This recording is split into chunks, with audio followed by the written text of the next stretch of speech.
Welcome to the pulse of the people. The heartbeat is strong. Dr. Ron's got the wisdom where insight belongs. Politics, finances, break it down with ease. He's the voice of solutions, the one who believes. Kami Grayson's here, shining bright in the scene with entertainment, authors, and small biz dreams. She's a spark of the community, lifting us high where creativity flows and passions never die.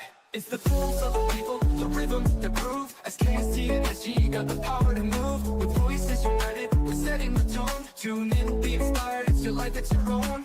Elder Willie Brown's got the mic in his hand. Community news from the streets of the land. He's your neighbor, pocket-friendly JOC, breaking it down, bringing unity. We're a trio of passion and power.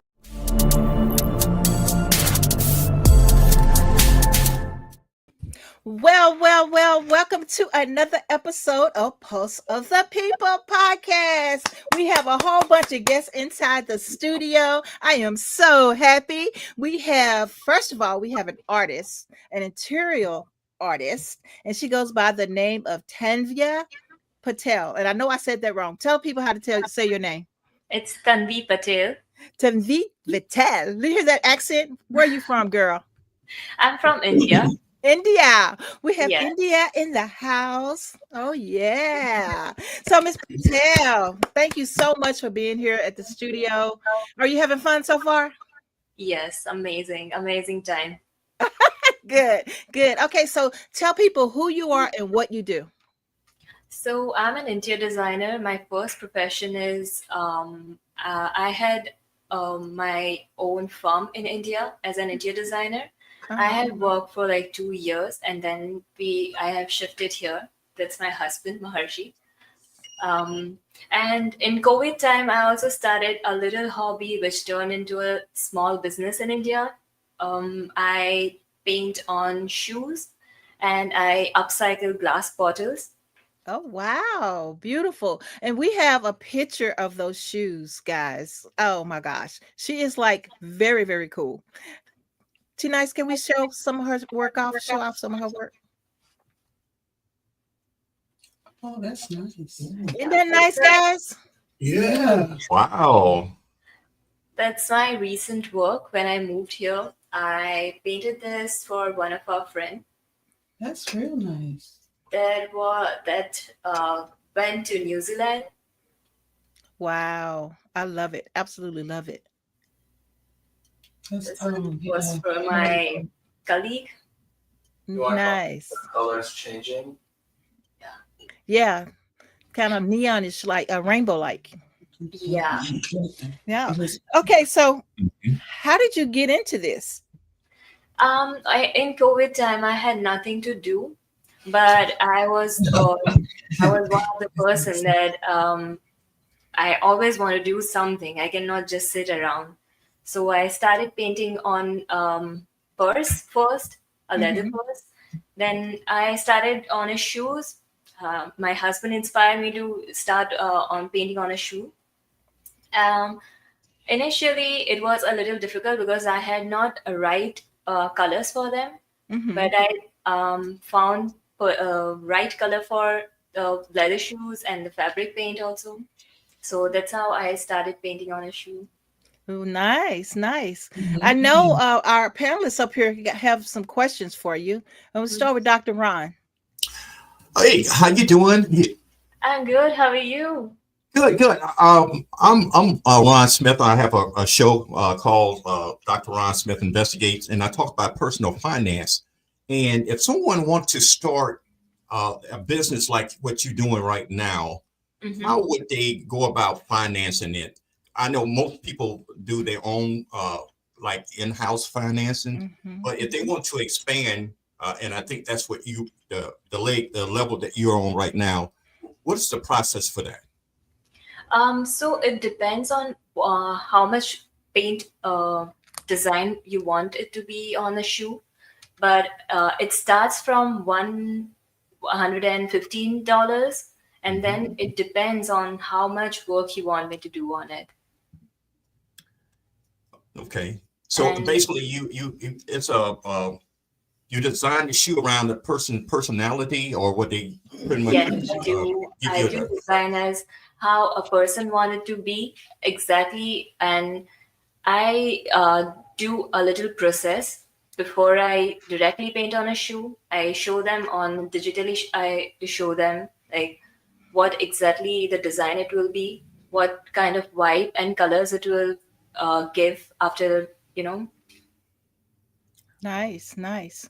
Well, we, If if you look through her last shoe, the one that she made with LeBron James, Kobe Bryant, the 737, that was actually a buddy of mine that approached her saying that he's a pilot. He only flies 737 planes, so he wanted to have that on there. The diehard Kobe Laker fans, we wanted to have that on there, so she will work with them to design what they want, constantly changing the idea with the colors and whatever it be, and then she'll put it onto the shoe and then show them the final product afterwards. yeah, it's a whole process. Yeah. nice. Speaking nice. of that Kobe shoe, how long did it take you to from the initial concept to the manifestation of that? It took me around 15 days because it also depends on the client. If they want me to change something, then I have to get rid of the old design and then I have to start with a new one. So this one particularly took 15 days. Oh, wow. So what do you call the process that you actually do? Is that something that I guess proprietary, or is it something that's industry wise? It's nothing in general. I just call it designing process. Okay. Yeah. The thing is, it takes talent to even do those designs. And so did you draw from a kid? Did you learn how to do art from a kid to now? Not really. It runs in our family. Oh, nice. There is an She got artist, it easy. but you're right. I also had to sketch a lot when I was studying interior designing. So Mhm. that's how also I developed my brush strokes and everything like that. Wow, nice. Well, I met you at a community event, the Holly Festival. Hmm. And so this is when I give it to Elder Brown, because he does a lot of community events. Oh yeah, yeah. You know what? It's funny. When I first saw that shoe, I was like, "Is that Dr. Ron?" With the ball in the back, and you got a little. That's Kobe. Okay. um, so here's the question. So when you pay homage to, is it either homage or homage? Somebody Google that for me. To someone like a Kobe, like a LeBron James, like any other figure, are there any thing that you have to get permissions for, or anything like that? Sorry, I didn't get that. No, he's No. wondering if you have to go through copyrights to do those arts. No, because basically it's already on social media everywhere. Like whatever I'm going to put, there's nothing like a copyright when I'm taking it. So But yeah. I need some Dallas Cowboys sneakers. Now. Yes. Yes. And with that being said, Ms. Patel, tell people how they can find your art and how they can get in touch with you. So the art is nothing I can, it's a process, and Plugwalk is a very bold and catchy name, which gives that street style energy and confidence. The products are like, I want people to wear it as they are owning it. Mm. How do they find you? How do people find you? People can find me on Instagram. I have my work page on Instagram, named with Plugwalk. Okay. You can find me there and you can DM me to know more about the process. Okay, wonderful, wonderful. And so do you take orders in advance? Yes. You do? And so so if a person like myself, I don't know if you saw my shoes in the front, but a person like myself who's very picky and very pink, Do you kind of look at our personality just kind of, can you just come up with something on your own, or do they have to tell you what type of canvas they want? I usually ask them because I am into custom designs, like what people really like. I want to paint their personality. What if you like pink, if you tell me like pink, I'm into radio show, then we like paint something related to that. Then I'll give you some designs like that. Okay. I have to go through. I need to know the person really, what Mhm. you really like to design something. I So love it. there's one shoe that she painted that we showed. It was on a black Air Force or something like that, I believe. The colors are very vivid on that. Yes, this one. It went to a friend in New Zealand, and he is in the party culture. So those are neon colors. So she first had it when they were just regular colors, but then because the whole idea came about that I want to wear it to an outside event, all those are fluorescent colors, so that when you put it under black light, they start popping and they look completely different.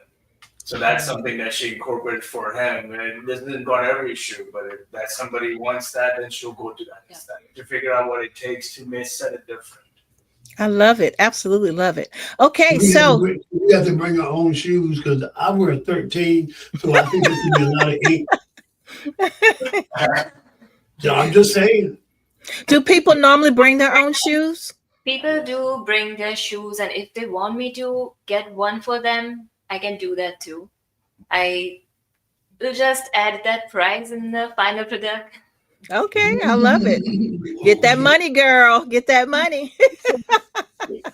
Okay, is there any type of words of wisdom that you want to give to someone who may be wanting to do the same thing that you're doing? I'll just say, just don't wait for the opportunity. You just go whenever you get the opportunity. Just don't wait for it. Don't give a second thought. That's how I'm here too. I love it. Absolutely love it. Well, thank you so much for being on the show today. I hope you had a great time. And this was live, so you can go back to YouTube in probably about 30 minutes and you'll see this video. And share, like, subscribe, and we would love to have you back. Okay, thank you. Thank you so much. All right. We're going to take a quick break and we'll be back with the cast and the directors and producers of the Church Folks. All right.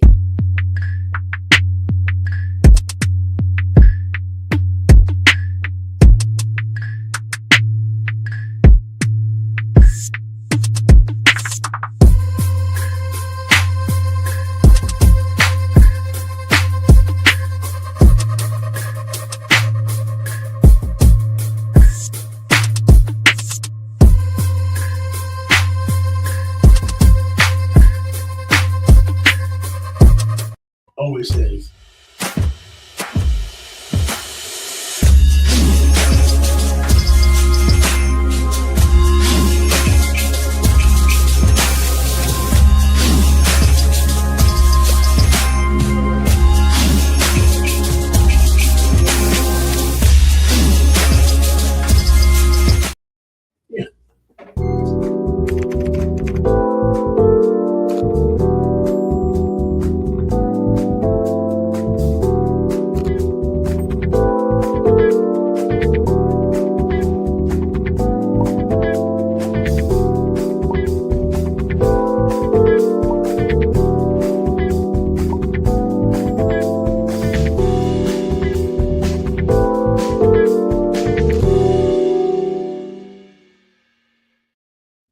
Well, if you just tuned in, you haven't tuned in too late. You tuned in to Pulse of the People. I'm Cammie Grayson here, and over there we got.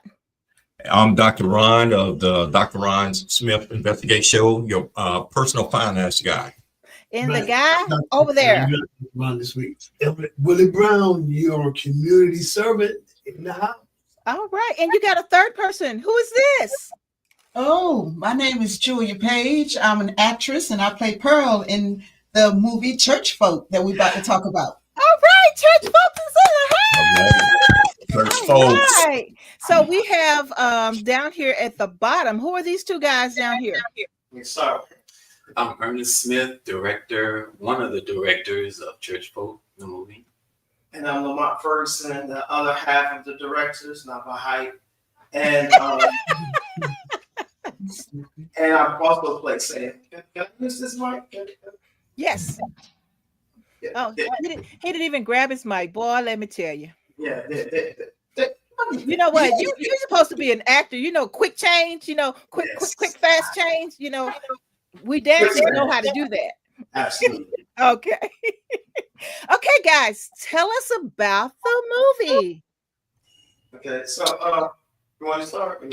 Yeah, I can tell you how it started. About 13 years ago, me and my sister, we got together to do a stage play. And the first play was the actress Courtney Nicole. And there's some other actors. My sister know them, but they're all working in Hollywood now. I got a chance to shoot the movie probably around like 2008, and it was not very good because I was a beginning filmmaker at the time, and it was horrible. So a lot of time went by. I was talking to my sister, and I was like, "Hey, what'd you think about reshooting the movie?" And she was like, "Yeah, let's do it." I said, "Well, yeah, because I felt like I'm a lot better now, so this is was our time to do it." Okay. So, okay, Ernest, tell people how you got started. Okay, we know how the movie started, but how did you get started? As a filmmaker, Yes, sir. I used to do weddings. Yeah, that's how I started off. Just signed up with different marketing companies that will hire you to come out, but it just wasn't my passion. So I felt like I didn't have that creativity, doing weddings. So around like 2010, I got into like TV production, doing different shows on TV, a lot of talk shows and stuff like that. The Funnyville show, the Rules TV show, Live with Christine, shows like that, talking about relationships, news, child abuse, just all types of subjects. Wow. So what sparked you into wanting to get into something like this? Well, I always been in the entertainment business. Before I got into filmmaking, I used to be the owner of My Cry Entertainment, which was a record label. We had our own studio, doing all types of like R&B, rap, and rap music. And so back then, cameras cost a lot of money. And then, later on, I was able to buy a very expensive camera. I didn't know what I was doing. I thought, if you get a $5,000 camera, then, you're doing something. But I know better now. But that's how I started. So like the skills with like sound and stuff, everything I ever learned, from construction work to sound engineering, I use all that today in filmmaking. Yeah.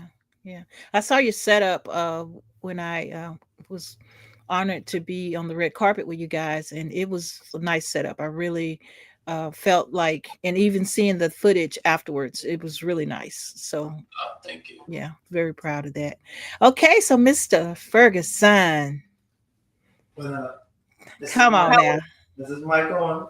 That mic is on. You can pull it towards you a little bit more, but it's on. Like this, right there, right there. Yeah, right there you go. So I'm getting my questions out the way because those guys, I'm the only girl. So those guys, they Bogart. So I got to get mine in, got to, show them that the pink is alive. So tell people about you. How'd you get started? How did it get started? I got started right after my mom and my dad. No, I'm just joking. So, actually, I've been acting since middle school, and I actually wrote my first play in college. I started doing comedy. My first time doing comedy was in high school. It's pretty much hacky. I did a talent show. It was whack. It was corny.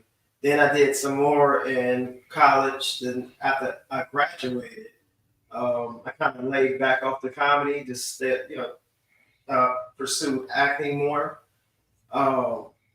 later on down the line, I started taking comedy a little bit more serious. So I've been doing comedy for 12 years and acting, writing, directing, producing on all levels, whether it's producing a comedy, stand-up comedy show or doing a stage play or working with Ernest doing movies, short films. I've done commercial work. So, Wow. plethora of things. I love it. Absolutely love it. Okay, guys, y'all can have the floor.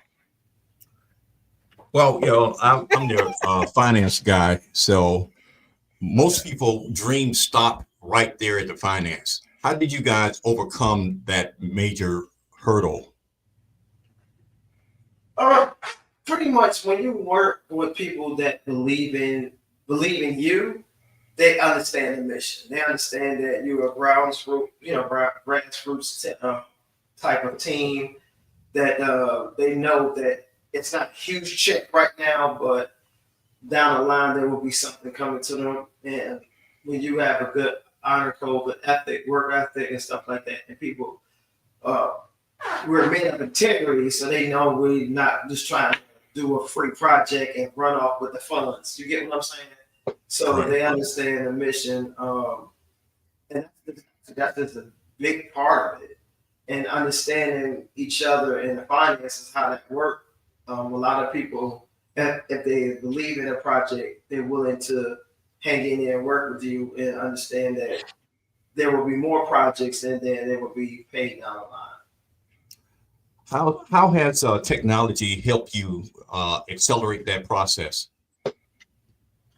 Oh, tremendously. Because when I first started, we didn't have Facebook, and I don't even think YouTube was pretty new. Like when I first started, like in the music industry and stuff, I would pass out flyers. Like I get the rappers, they go out and put flyers in people's cars. We go to apartment communities and do it that way. That's the old school. Those days are gone.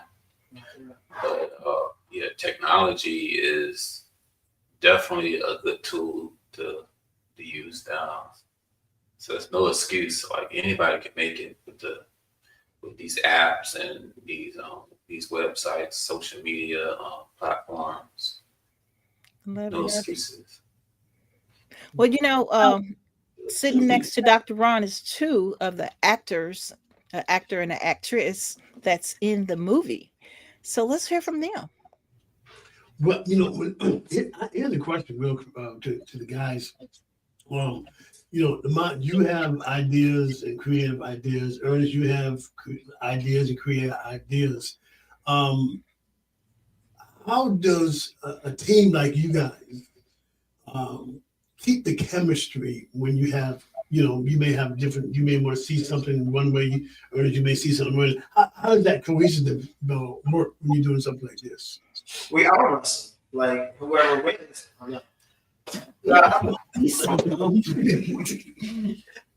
would say we listen to each other. And understand, like, if I might have a way of seeing something, and Ernest is definitely like, you can't do it that way. And I have to be willing to understand what I see, listen to him at the same time. Like, okay, well, he's the tech guy. He knows can work. He knows he's been in it on the technical side way longer than I have. I know some can work, but he knows the ins and outs. So what I may see visually, he may understand that, okay, well, look, that look nice visually, but from your eyesight, well, as far as the camera lines, it's not good. And that means you have to just kind of not stand out, but just understand what that's going to look like. Mm-hmm. Mm-hmm. And that's a good lesson for people to take. Is that respecting someone's abilities, their experience, and it's not that you're being shut down, and I think you guys were the perfect example of how that works, and it was really an honor working with you guys. And that means not let your ego get in the way of the project. Right. Oh yeah, definitely. Like Lamont said,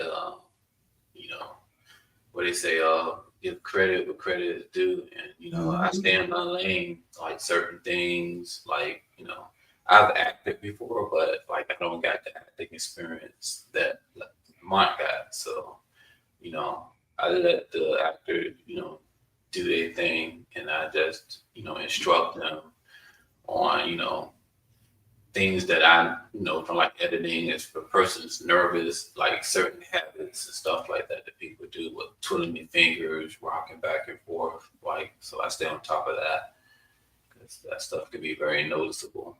Yeah. Kind of like our DJ T Nice. Talking to the mic, Cammy, talking to the mic. Exactly. So listen, reintroduce yourself and tell us what you thought about being in the movie. I finally get to talk. I know I was pointing to you earlier, but then Willie stepped in. So it's always ladies first. I Hey guys, I'm Julia. I play Aunt Pearl in the movie, and playing Aunt Pearl was something else. I will definitely start by saying that. But I did a couple of plays in elementary school when I got started. I did a couple plays in elementary, but I didn't take it seriously at that time. Trying to actually get up on stage and do my lines and not be embarrassed, it was just something I couldn't handle at the time. But in 2015, I was reintroduced into acting, and I took it and just took off running, because I realized with this talent, I have no fear. Like, I can literally stand on stage and say my lines in front of hundreds of people with no issues. So I thoroughly enjoy doing this very much.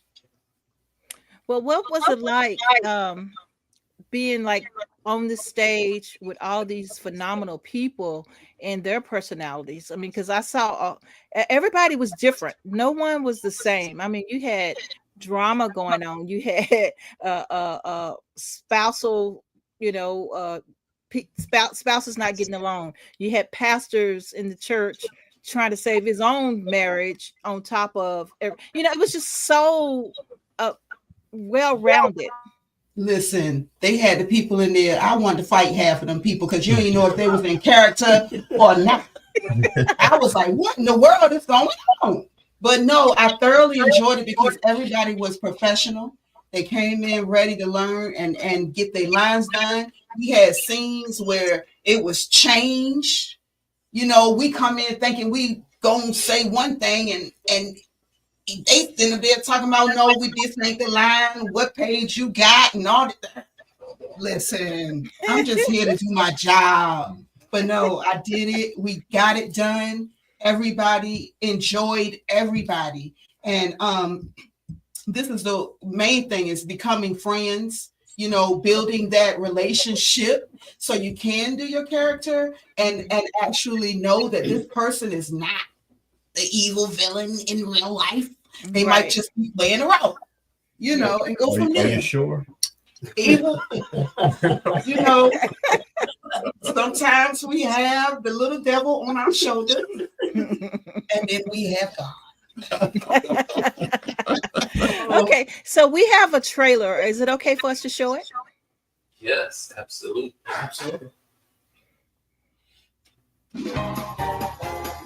Church Folk the Movie, based on a screenplay by Angel Williams, directed and filmed by Ernest Smith. Life can take all of us for a loop. Divorce, dealing with sassy mouth relatives, romance, and crazy situations. So she better not be looking at my husband, and I better not catch him looking at her. Watch as these church folk make it through life with God's help. Starring Elder Willie Brown. Is love, joy, peace, long suffering. Lamont Ferguson, Karen Bryson, and more. I know how to love myself again. Yes. You'll laugh, cry, even get a little angry with Church Folk. Brought to you by Ernest Smith Productions. Available for live streaming now at ErnestSmithProductions.com. Don't miss the April 27th screening, 6 p.m. at the Family Fun Experience, 206 16th Street, Virginia Beach. Get your tickets at the venue or visit tickets.ffxshow.org. That was awesome. Yeah, yeah. Now don't nobody go to their website because that date is already gone. That was last Sunday.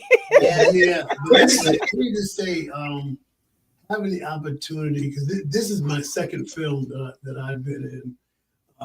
The first film I was actually able to play myself as a radio DJ, and this was not a real stretch for me, other than the conflict that arises in my character.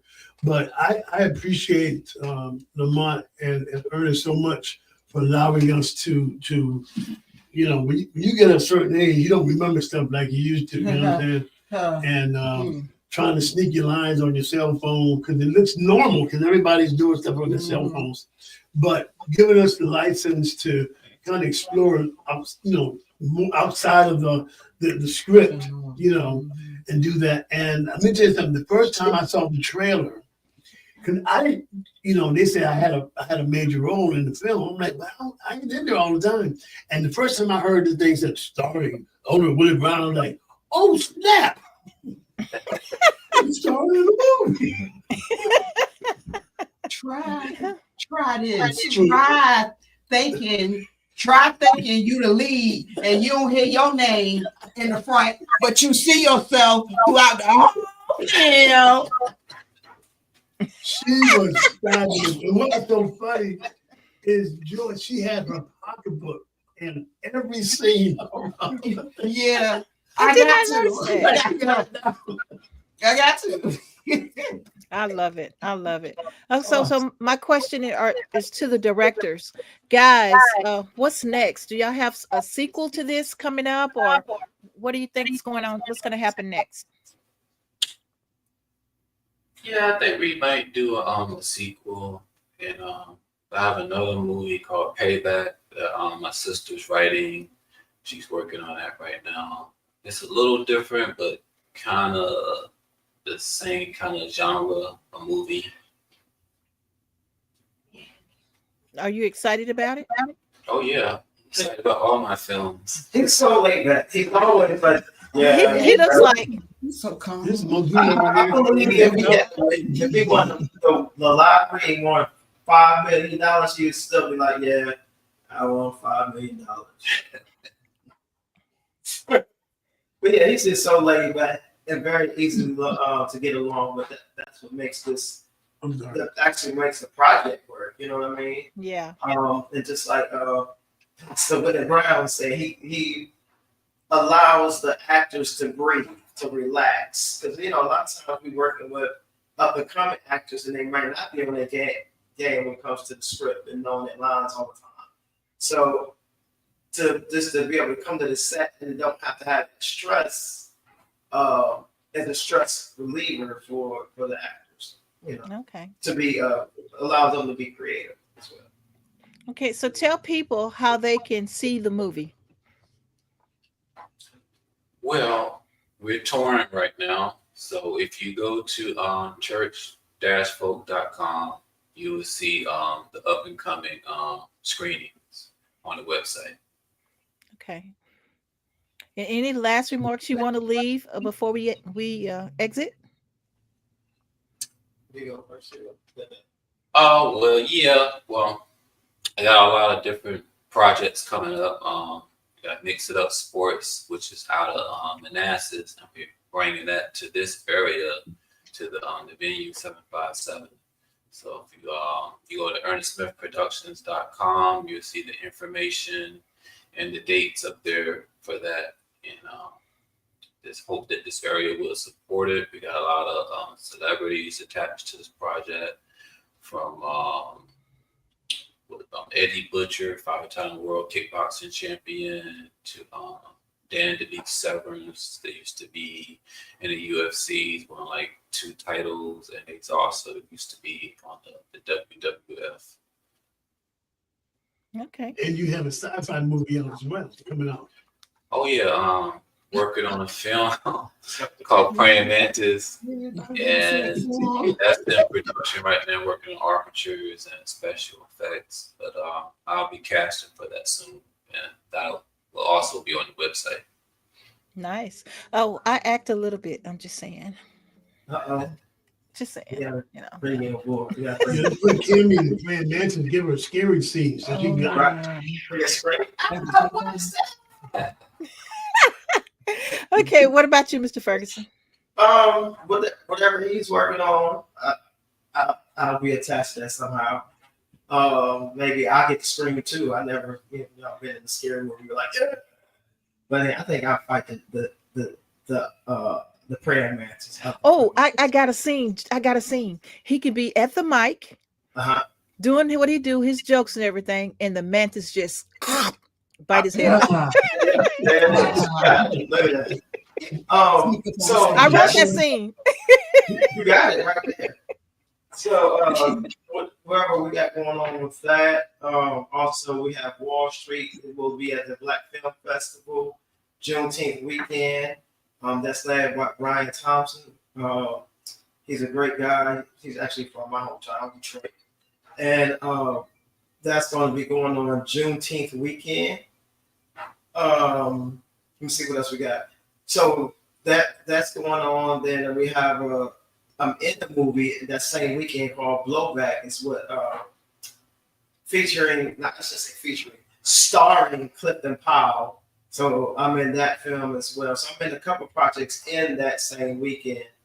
Nice. I'm working on a stage play, fences, and quite a few other projects, along with trying to get booked and doing comedy. I love it. Yeah. Julie, what about you? Girl, there's so much to do, so little time. I got little projects that I'm doing. I really don't want to. I'm so excited about it because God gave me confirmation on my way here. Mm-hmm. So I was literally crying and stuff, and I'm learning how to be quiet. I think a lot of times we get so excited about stuff that God has for us, we delay our blessings, because what's for you, you're going to get it. But when you are telling people and God had told you, shut up, because I promise I called like 4 or 5 people and ain't nobody answer. Ain't nobody answer. So I say, okay, God, I get it. Hush your mouth. So yeah, I got some stuff that I am currently doing. I'm waiting for Ernest and Lamont to give me another movie. And we know the pay. We know long as my sandwiches and stuff, everything out there like it's supposed to, we good. I eat for my pay. But yes, I have some stuff going on, and y'all will see me soon. Love it. Absolutely love it. Well, if my co-hosts don't have anything else to add, you guys? No, I'm good. Eldon? Book the movie.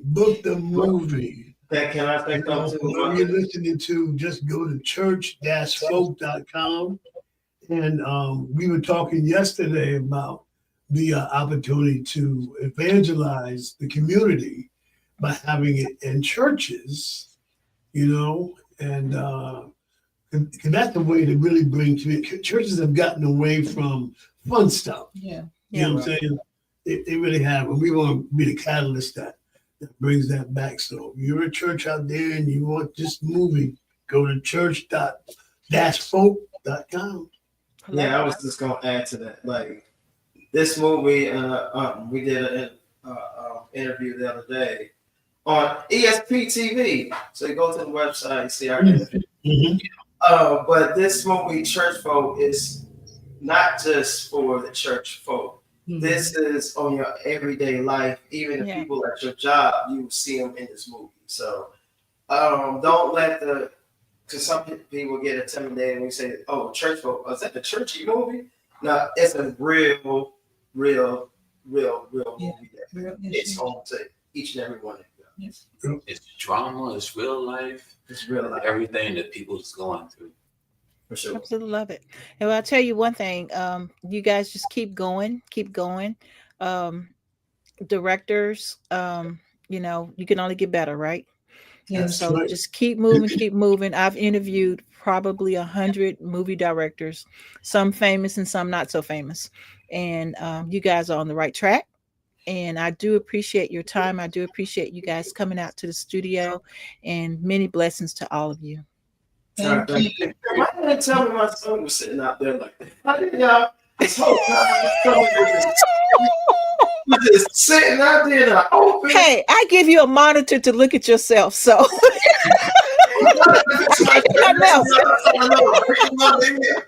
What is that all about? okay, guys. Until next week, right here, Pulse for the People, SKST Radio. Bye for now. Everybody tell them bye.